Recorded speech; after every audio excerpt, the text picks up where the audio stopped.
Olá, este é o Diálogos que Transformam, o podcast da Letras em parceria com o J-Paul. Meu nome é Caio Garcês e hoje eu tenho o prazer de conversar com Fátima Gavioli, secretária de Educação do Estado de Goiás. Secretária, muito obrigado pela oportunidade de estar contigo hoje. Obrigada eu, Caio. Eu que agradeço. É um prazer recebê-los aqui no Estado de Goiás. O prazer é nosso estar aqui. Para começar, eu queria te pedir para contar um pouquinho da sua trajetória. É uma trajetória longa, né? A gente sabe que a senhora já esteve na sala de aula, foi diretora de escola, estou como secretária de Educação em Rondônia e hoje está à frente desse desafio desde 2019, que é ser secretária de Educação de Goiás. Possui formação em Letras, Direito, Pedagogia, mestre em Educação, doutora em Psicologia da Educação e pós-graduada em Gestão Pública.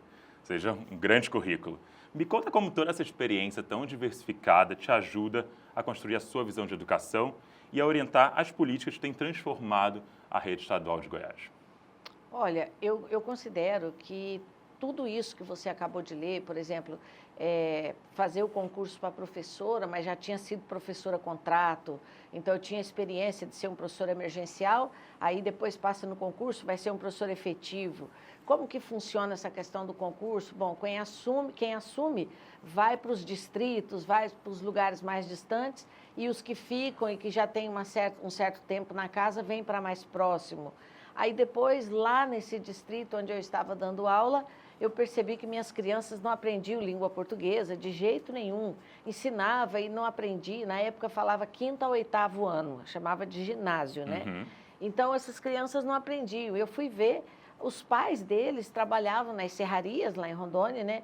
E não eram alfabetizados. Então eu aproveitei que a minha aula terminava às 17h e só voltaria a dar aula agora para o noturno às 19h, e entre 17 e 19 horas eu comecei a abrir 1 hora de aula de alfabetização de adultos, por minha conta mesmo. E, claro, no primeiro dia 2, depois 3, depois 5, e depois de 90 dias eu tinha lá uma turma com 15 alunos já. Eu fiquei nesse distrito por quase 5 anos e praticamente alfabetizei uma grande parte desse distrito. O que aconteceu é que um jornalista do jornal Estadão, ele foi visitar a avó dele lá na época, e a avó dele disse, olha, eu estou lendo, tem uma professora no Celso Ferreira que está dando aula, e aí ele pediu para me conhecer, assim como você, Caio. E aí o moço da cidade grande foi lá na escola e perguntou quem era a professora Fátima Gavioli, e eu me apresentei. Ele falou, posso fazer uma matéria com você, professora? Pode, mas assim, não tinha muita ideia, né, do que ia acontecer. Sim. Acontece que ele fez uma matéria para o Estadão do nosso estado, lá, publicou muito mais forte lá no estado de Rondônia, e as pessoas leram essa matéria. Eu li também, e as pessoas também leram. E dentre elas, um senador que depois foi candidato a governador e ganhou, José de Abreu Bianco, ele ganhou a eleição. Quando ele ganhou a eleição, ele foi nomear os coordenadores regionais. E Cacoal é uma cidade considerada grande, com cursos de medicina, 2 cursos de medicina e tal. Na cidade pequena, quando você tem curso de medicina, você é considerado grande, tá? Sim. Então, esse senador ganhou o governo e quando chegou a vez de Cacoal nomear o coordenador, chegou o nome para ele. Ele falou, Vilhena, ok, de Paraná, ok, Porto Velho, ok, Cacoal. Aí eles, fulano, aí ele falou, Cacoal, fulano? Não, Cacoal, eu quero aquela menina que está alfabetizando o povo no distrito. E aí ele me liga e fala, oi, tudo bem, Fátima? Aqui é o governador José de Abreu Bianco. Oi, governador, votei no senhor. E eu tinha votado mesmo, Caio, sabe? Eu votei no senhor, ele, muito obrigada. Você quer ser coordenadora regional de Cacoal? Eu disse, quero. Sabe, assim, do distrito para a cidade. E é claro que quando você vai assumir um cargo de regional, você espera-se que seja alguém com mais experiência. Eu não tinha tanta experiência, né? Eu tinha pouca experiência ainda, tinha 5 anos na educação. Mas tive muita sorte de escolher uma equipe boa, fiquei 4 anos na gestão dele, saí com a regional com bons indicadores, passamos por um momento de transformação da rede, revitalização e tal. Aí ele sai do governo, eu saio e volto para a escola. Aí eu fico professora. Depois eu fico 2 anos substituindo uma gestora que estava com problemas de doença. Aí vem um outro governador, Confúcio Moura, e me convida para assumir a regional. E eu volto para a regional. Agora eu já não era mais uma professora sem experiência. E agora eu já estava fazendo direito na Universidade Federal à noite. Então eu volto para a regional, continuo fazendo direito na universidade e fico 4 anos. Termino o curso de direito, saio da regional, volto para a escola. Sempre foi assim. Vai e volta para a escola. Isso ajuda. Isso ajuda, porque você conhece o chão da escola, o chão de fábrica e conhece a parte burocrática, administrativa, o financeiro, né? Os dois E aí, mundos. exatamente. Aí eu termino o curso de Direito e continuo na escola e depois eu começo a dar aula à noite, na faculdade. E aí o governador Confúcio Moura se reelege e me convida para assumir a SEDUC. E aí eu vou para a SEDUC. Quando eu chego na SEDUC, existe uma intenção de dizer que eu não era a pessoa ideal para aquela secretaria. Porque era do interior, uma pessoa muito simples. Sempre fui, né? Muito simples. Eu me considero uma pessoa muito simples, sabe? Eu tenho dificuldade, inclusive, de lidar com o glamour desse cargo. Porque ele tem glamour. Sim. Mas eu não entendi ainda como é que faz para lidar com isso. Eu vou alfabetizar 100 pessoas e não vou saber o que é esse glamour que esse cargo tem. E aí eles põem no jornal do meu estado de doméstica secretária, mas com a intenção de diminuir. E deu muito certo. De doméstica secretária, a Natura olha para mim, o Unibanco olha para mim, o Itaú olha para mim, a Lema olha para mim, todo mundo olha para mim. Quem é essa pessoa que está lá em Rondônia, que era empregada doméstica quando fez o curso de letras e tal? E aí eu começo a fazer CLP, gestão pública em São Paulo, paga pela Natura. A Natura investe em mim. Olha que interessante, né? O terceiro setor, quando ele decide, ele consegue apoiar muito, né? E aí a gente começa com escola de tempo integral, com ICE, com Natura, e vai. E eu faço um trabalho, eu lembro que na época, Rondônia tem 52 municípios, 452 escolas. Eu fiquei um período que eu fiz 130 refeitórios, sabe? Implantei um modelo de escola de tempo integral, levei mestrado em educação pelo CAED, e aí eu vou ficando conhecida. Aí eu saio da Secretaria de Educação e, adivinha, volto para a escola. Volto para a escola, aí estou lá dando aula, até que um dia um senhor grisalho escreve uma mensagem para mim dizendo: olá, bom dia, meu nome é Ronaldo Caiado, ganhei a eleição aqui e venci a eleição em Goiás no primeiro turno. Estive em Oxford e ouvi falar de você. Gostaria de saber se você quer trabalhar no estado de Goiás. Pensei, não, Goiás não. Não. Se você tiver que dirigir um time, é melhor pegar ele lá na terceira divisão, né? Por que eu queria Goiás? Goiás já estava em primeiro lugar, com 3,9. E aí eu fiquei dando aula, no intervalo tinha 3 ligações dele. Agora é falta de educação, né? O cara é o governador. Eu nunca tinha ouvido falar. E eu estava na final disputando Minas e o Rio Grande do Sul. Estava participando da seleção. Porque a Lema tinha pedido, eu estava fazendo. Sim. E daí aí eu ligo para ele: oi, governador, tudo bem? Professora Fátima Gavioli, eu quero só dizer para o senhor que eu agradeço, mas eu não tenho coragem não, porque Goiás é primeiro. Qualquer movimento que eu fizer cai, eu acabo com o meu currículo. Ele disse: quer conversar comigo? Eu disse: também não tem dinheiro não. Ele falou: vem aqui em Goiás conversar comigo. Eu falei: tem dinheiro não, governador. Aí ele me dá teu e-mail. Aí mandou as passagens por e-mail, os bilhetes, eu embarquei, vim aqui, tivemos uma conversa dura, não foi fácil a conversa. Eu e ele somos muito parecidos, sabe assim, eu achando que ele estava me enganando e ele acho que pensando, será? 1,5 m vai dar conta desse tamanho, se a pessoa ia desse tamanho, ele é tão grande, né? E aí eu falei para ele assim: por que o senhor quer que eu venha para Goiás? Ele falou: eu tenho boas referências suas. Tudo que eu economizar fica na educação. Ele falou: sim, senhora. Posso trazer 10 pessoas? Sim, senhora. O senhor vai me dar autonomia? Sim, senhora. Aí começou a balançar. Aí eu pensei, é aqui mesmo, sabe?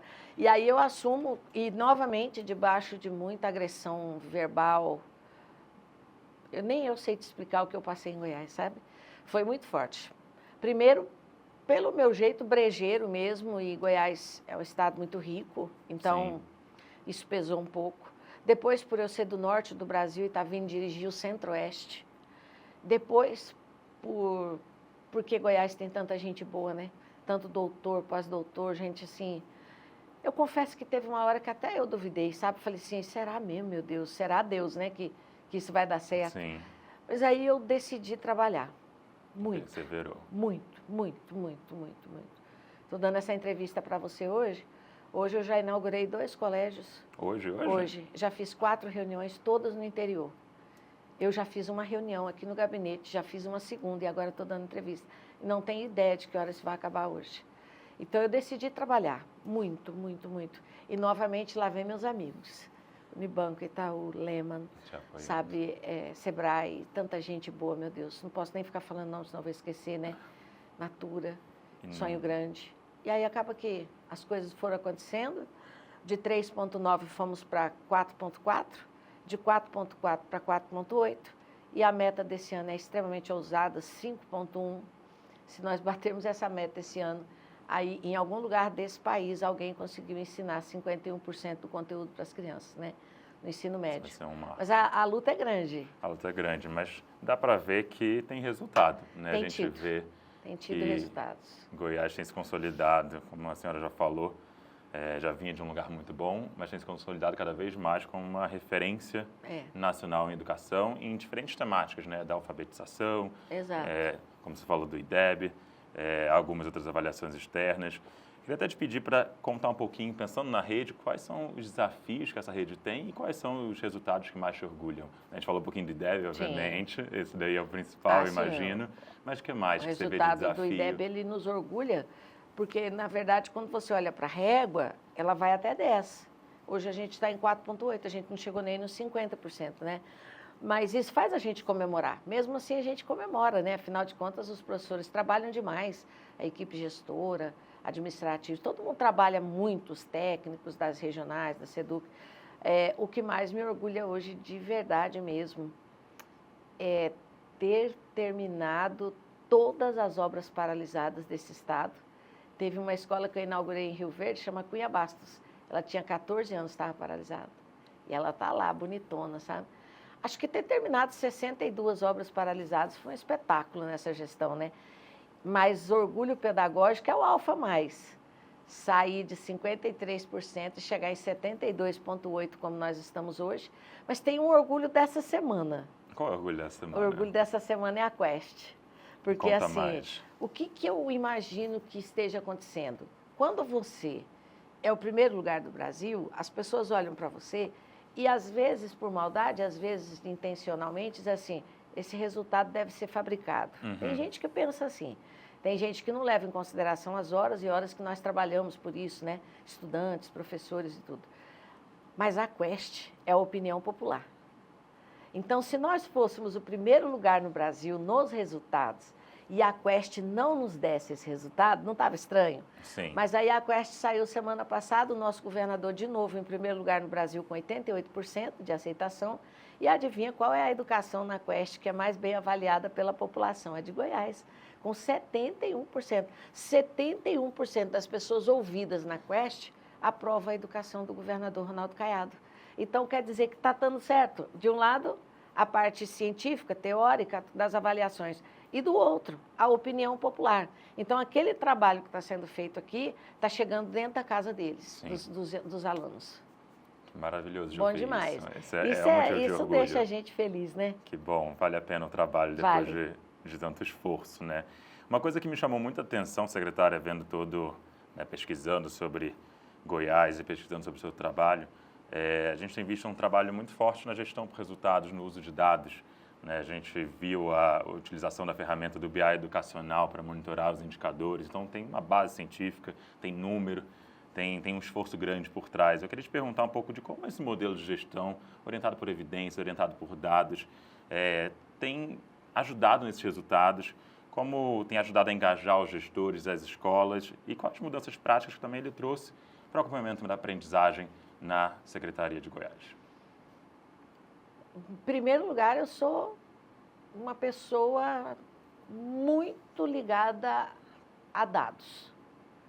Eu me interesso por dados, eu me interesso por pesquisas, eu me interesso por análise de dados, né? Então, eu estruturei a secretaria para ter essa superintendência, essa gerência e essa coordenação. Em segundo, dizer a você que é impossível uma rede dar certo se você não estiver analisando o tempo todo os resultados dela. Então, por exemplo, não adianta ninguém falar para mim que lá nas escolas que eu fui hoje, lá está tudo bem, está tudo ótimo, está tudo isso. Não, eu fui lá visitar essas duas escolas hoje, mas antes eu olhei os dados. Como é que está no SAEGO? Como é que está esses meninos do CEPI, por exemplo, são escola de tempo integral? Como é que eles estão em português e matemática? Essa coisa de querer ver os dados é minha. E é interessante que cada um tem sua cachaça. Né? Cada um gosta da sua cachaça. Sim. Para uns, chocolate. Para outras, Para mim, dados. Você Pra quer mim, ver? dados. Eu estou sexta-feira e eu estou muito cansada, e já é 5 horas, 4h30, alguém fala assim, a senhora gostaria de dar uma olhada nas avaliações Por bimestrais? favor, Sabe? sim. Sim, por favor, É que nem me abre pra ofereceu mim. chocolate. E aí pronto, aí também acabou a Fátima, ali eu já estou agora por conta. O que foi isso? Quem é o professor que está dando aula para essa turma? Esse aqui, vê para mim se é professor novato, se é professor antigo. Eu não sei te explicar. Eu amo e eu não tenho formação na área, que coisa incrível isso, né? E se você perguntar para mim se eu gostaria de fazer uma faculdade de estatística, não quero. Eu não quero fazer. E até porque a minha análise e a minha cobrança, eu quero que seja mesmo de dados de papel de padaria mesmo, porque daí eu boto eles loucos, sabe? Isso aqui eu estou achando que não bate com isso, que não bate com aquilo, eles falam assim, vamos analisar novamente? E depois volta com isso tudo, sabe, esmiuçado.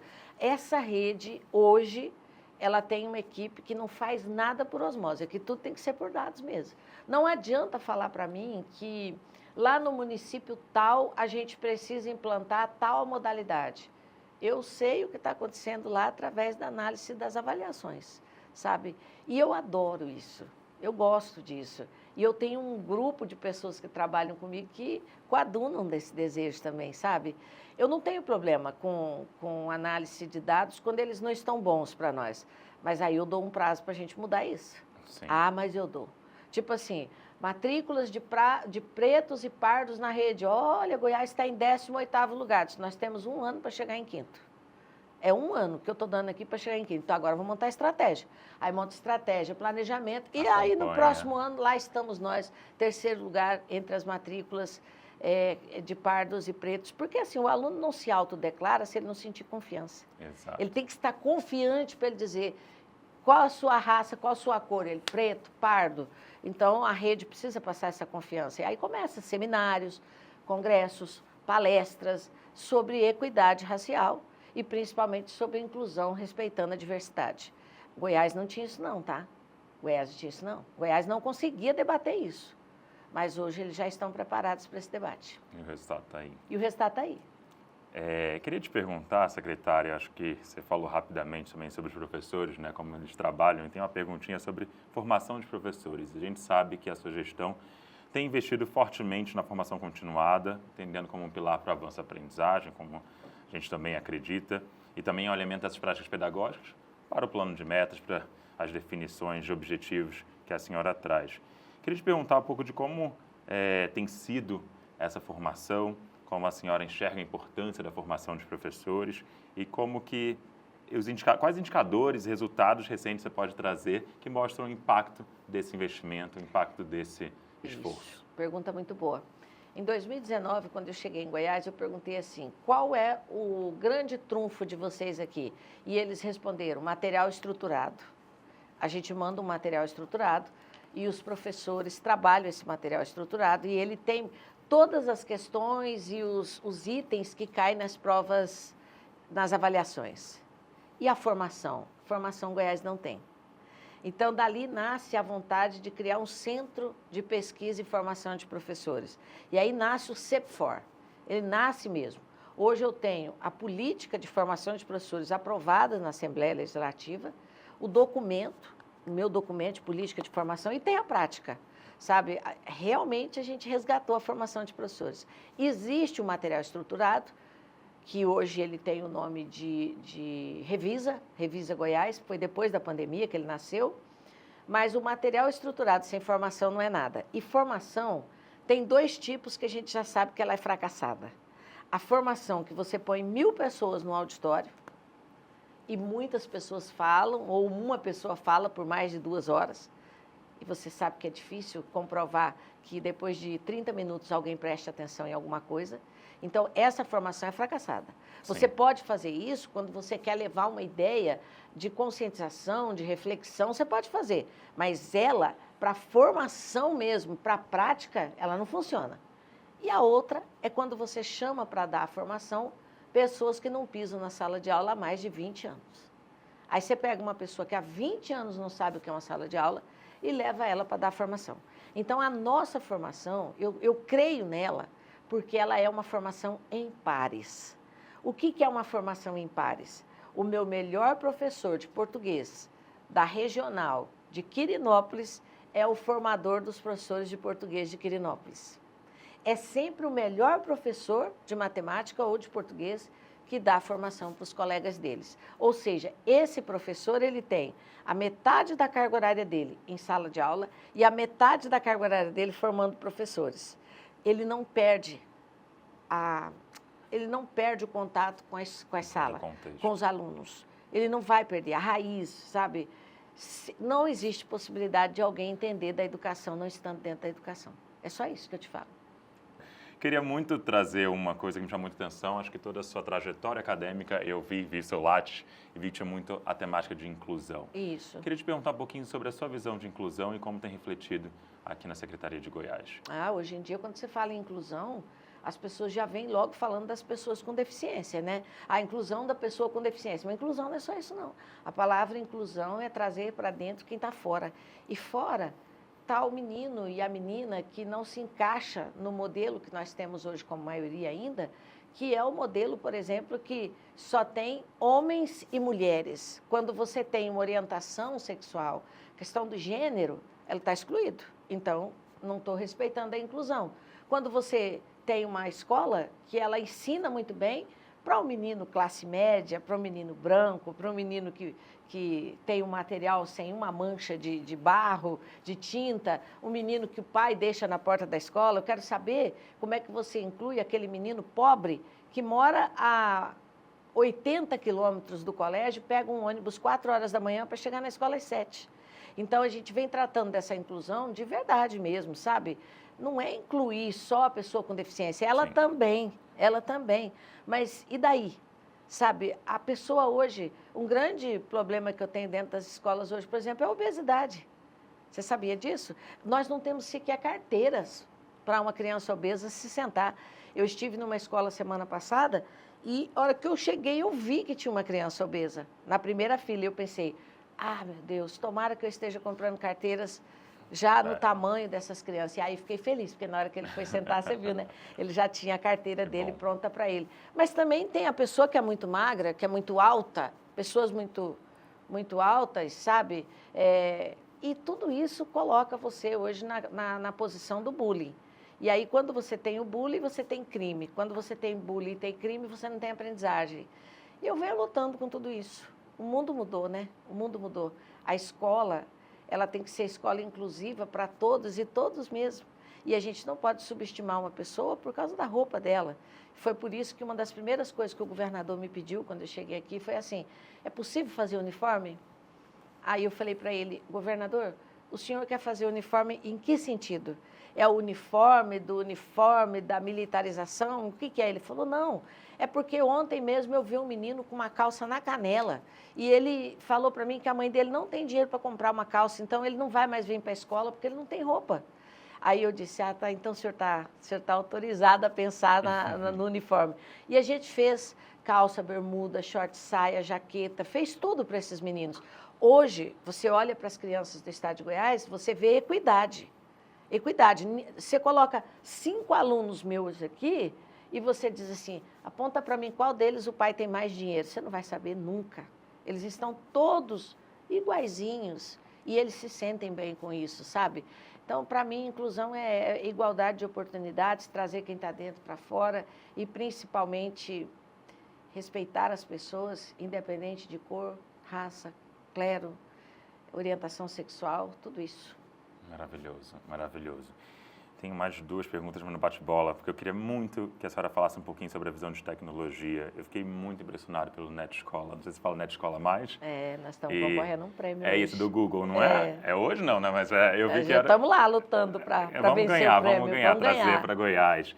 Então, eu queria muito que você pudesse também ver o projeto parceria com a Fórmula 1, então tem muita coisa bacana acontecendo. Então, também no ritmo do bate-bola, mas divide um pouquinho como você enxerga a tecnologia na sua gestão. Então, engraçado que eu sou do Norte, e aí eu chego em Goiás e fico perguntando assim, como é que vocês fazem com as crianças que moram muito, muito, muito longe da escola? Aí eles começam a me apresentar dados de crianças que saem de casa de madrugada, aí chega na escola, aí estuda, aí sai da escola e chega em casa à noite, na hora de dormir. Aí eu falo, vocês não têm aulas mediadas por tecnologia? E até então eles não conheciam esse sistema. Esse sistema nasceu no Amazonas, aulas mediadas por tecnologia. O Rocieli foi o autor disso tudo lá no Amazonas. E aí eu levei para Rondônia. E aí eu chego em Goiás, aprovo a lei, depois eu mando para o Conselho o projeto pedagógico e eu começo a montar os estúdios. E você está dentro de um espaço onde já foi ofertado a educação mediada por tecnologia. E aí, quando tudo está pronto, começa a divulgar os primeiros sinais em aula que começa em janeiro de 20, eu já com um ano aqui, vem a pandemia.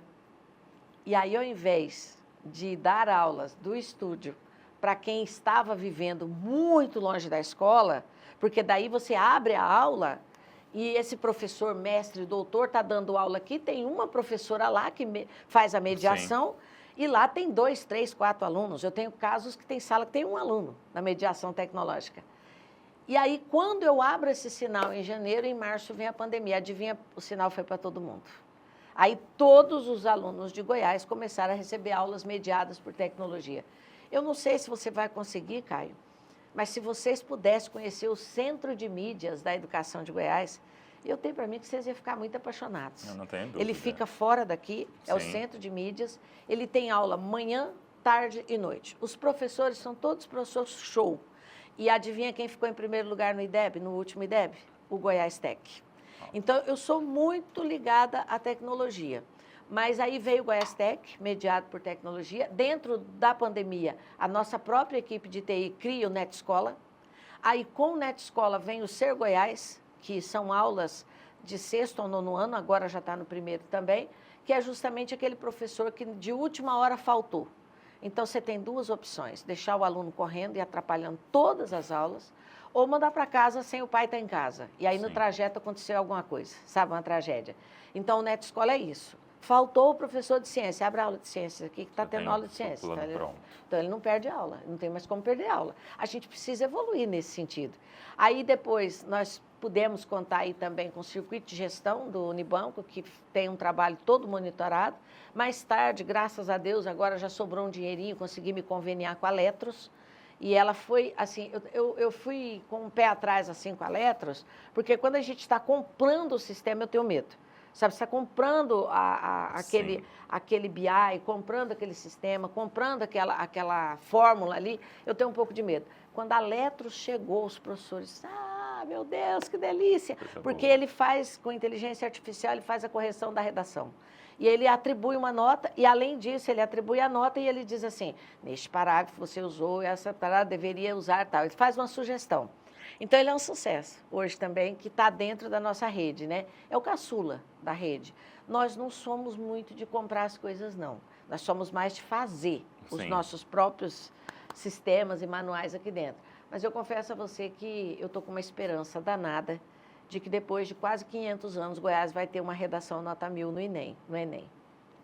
Cruzando os dedos, mas a gente sabe que é fruto do esforço, né? Exatamente. Secretária, foi um prazer conversar com a senhora. Eu sei que a gente está apertada de tempo. Para fechar, eu só queria te perguntar, eu acho, quais são os seus maiores orgulhos, mas também quais são os seus sonhos e desejos para a rede de educação de Goiás? O maior orgulho que eu tenho é de ter dado... Eu penso, né, que os resultados falam que a gente deu certo, né? Deu certo, essa gestão deu certo. Meu maior orgulho é ter trabalhado com o Ronaldo Caiado aqui, ter dado certo. Está acabando. Vamos ver para onde eu irei a partir de 27, né? Meu maior sonho para essa rede é que ela continue crescendo. Eu sempre vou me emocionar com Goiás, assim como eu me emociono com Rondônia, né? Eu vou fazendo esses filhos e vou deixando pela vida, Caio. Eu amo o que eu faço. Eu amo o que eu faço.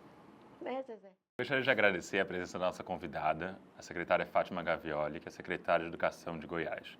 E, claro, também queria agradecer a presença de você nessa conversa sobre inovação, tecnologia, educação e política pública. Este é o Diálogos que Transformam, o podcast da Letros. A Letros é um programa de escrita e leitura para redes de ensino que combina tecnologia educacional e evidências para apoiar a aprendizagem dos estudantes. Este episódio faz parte de uma parceria especial com o J-POL, Laboratório Global de Inovação e Avaliação de Políticas Públicas do MIT, que trabalha para reduzir a pobreza por meio do uso de evidências científicas. Continue acompanhando nossos episódios e compartilhando essas histórias que inspiram a transformação do nosso país. Muito obrigado.